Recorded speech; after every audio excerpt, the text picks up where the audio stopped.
NASCAR Sprint Cup at Dover is presented by Burger King, who remind you to have it your way. And in part by Chevrolet. Every model is backed by a 100,000-mile, 5-year powertrain limited warranty. And Pepsi Max. Tune into the Pepsi Max 400 on October 10th for your chance to win one of 400 prizes and 400 miles. Well, the rain stayed to the west of the Monster Mile today, and as the fans file out, the hat dance is on in Victory Lane. Jimmy Johnson and team restaging the shower for the cameras for the photo as Jimmy celebrates his 3rd win in the last 4 events here at the Dover International Speedway. So after 2 of 10 races in the 2010 chase for the NASCAR Sprint Cup, here's how they look. Jimmy up to 2nd place, 35 points behind Denny Hamlin. You see the spread back through the top 5. Carl Edwards, 73 out in 6th position. And then some of the guys 100-plus out with a lot of ground to make up, including Tony Stewart down in 10th, 162 points back. Clint Boyer, by the way, remember that number of that minus 235, 150 points taken away from him by NASCAR. And the penalty this week, the appeal hearing, is this coming Wednesday. Could move him up to just behind Jeff Gordon in the standings if somehow they get the penalty reversed on appeal. A.J. Allmendinger led a lot of laps today. Jamie wound up 10th. Definitely one of the feel-good stories today. Led 143 laps combined. I think that's more than you've led in your career, AJ. What was it like leading for that many laps? Well, I know why Jimmy Johnson smiles so much. It's fun to lead races like that. So, no, it was the Insignia Best Buy Ford was so fast. Everybody at Richard Petty Motorsports is building such great cars.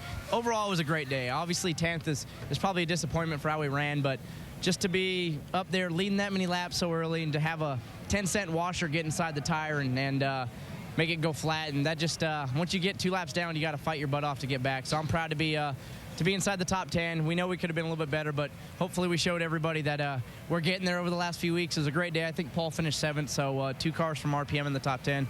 Really good day, but hopefully there's better yet to come. You knew something was wrong with that right rear. How difficult was it for you just to pull off and come down pit road? Well, I mean, it had to be a slow leak, you know, and we must have picked it up when we left pit lane, and the car just started getting looser and looser and looser, and driver optimism kicks in. That maybe the track's just loosening up, but about 5-6 laps before we pitted, I was about to wreck, and we knew we had to come down pit lane, and pit lane wasn't so bad, and the pit stop wasn't so bad. It was praying for no yellow, and then seeing that yellow come out that killed us, and after that, we just I had to drive my butt off. But I'm just proud of everybody back at the shop, here at the race team, and here at the racetrack. Just a great day, and we'll go get them in Kansas. Went 2 laps down, ended up the day 10th.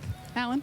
Nice drive today for A.J. Allmendinger in the Petty 43. And so there are 8 races to go in the NASCAR Sprint Cup Series season. All of the remainder of the chase events shown there. Like to join us? Plenty of great options no matter where in the country you live. NASCAR.com/tickets or that telephone number. Come on out and join us at the racetrack as we see who's going to be the champion in 2010. Well, in the pit studio at the start of the day, we talked all about Clint Boyer's penalty and the appeal process with NASCAR. We talked about Denny Hamlin and one of his least favorite tracks. We talked about guys that struggled in New Hampshire that had some ground to make up, like Jimmy and Tony Stewart. Let's put a button on those. Clint Boyer, difficult day. A tough day for him, no doubt about that. I mean, he got himself in the wall, a little driver mistake, I call it, and that pretty well put him out of it. But he just couldn't catch up at all today. But there's a lot of guys to be proud of. Jeff Burt, Jimmy Johnson, those 2 guys really got it done today. Yeah, Kurt Busch, Carl Edwards, those guys really had good, solid runs today. Poor Clint Boyer, he's had a tough week, but you got to bounce back. You got to keep digging, do the best you can. But very good run by Jeff Burt. I was really, really proud to see old Jeff. He's a veteran, elder statesman of the group up front running tough. And he'd hate you for calling him elder. Let's look ahead now. The next race, next Sunday afternoon, 1.5-mile track in Kansas City, Kansas.